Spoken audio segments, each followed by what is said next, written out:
I wanted to show one final problem type that we're going to see before the end of this unit. And this is pretty common on the positive physics. We started this unit with the impulse momentum theory.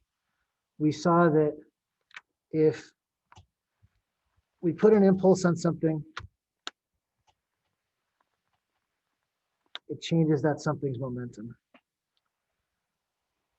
Usually when we've been looking at objects that are crashing into each other, we've used the idea of conservation of momentum. And we've really kind of ignored the idea of impulse. But this is a problem where we have objects hitting each other, and it specifically wants to know about impulse. It wants us to use this equation to try to figure out how much momentum different objects have after. So it's really a different way of doing conservation of momentum. The big idea, as in any conservation of momentum problem, is to think about which way the forces are. We have an object moving this way with a positive velocity. We have an object moving this way with a negative velocity. When they hit, this person is going to get a force in this direction, which is going to be a positive force and a positive impulse. This person, because of Newton's third law, is going to get an equal and opposite force in that direction, which is a negative force and a negative impulse. So at the end of the day, to solve this problem, all we have to do is use the impulse momentum equation. We have to use this idea that these are equal and opposite forces. If this is the value for the impulse they're getting in the collision, this guy's getting a positive 300 impulse, this guy's getting a negative 300 impulse. So what form of the equation would be best to use? We've seen a lot of different versions of impulse.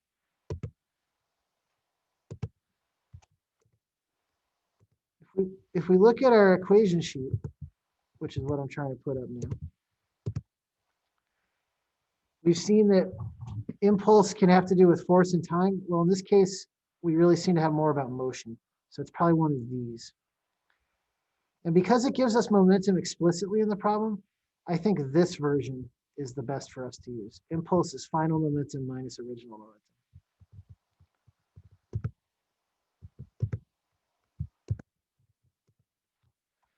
So I'm going to write that down for both bikes.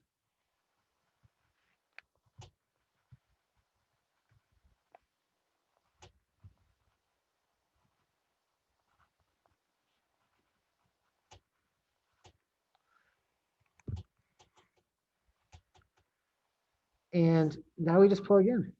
So bike one, which I'll call this guy, they have a negative impulse, so minus 300 is PF. And they were moving to the right originally, so they had a positive momentum. Bike two gets the positive 300 because that force is to the right, and they were moving to the left originally, so their original momentum was negative.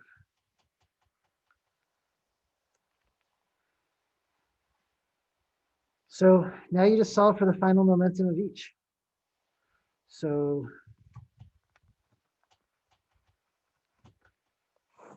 this person ends up with a momentum of 330 kilograms meters per second. And it's a positive number, so that's to the right.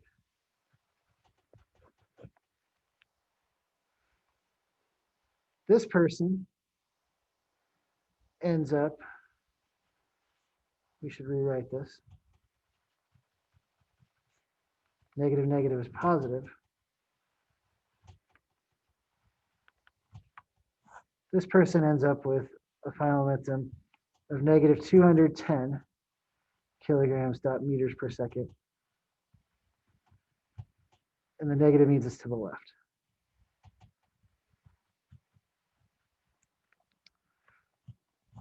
So anyway, it's a slightly different way of handling conservation of momentum than doing the how many objects do we have before, how many objects do we have after. I think that type of problem is much easier for figuring out velocity.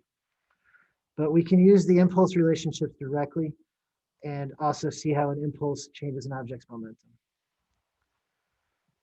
You'll have some practice on these. Get in touch if you need help.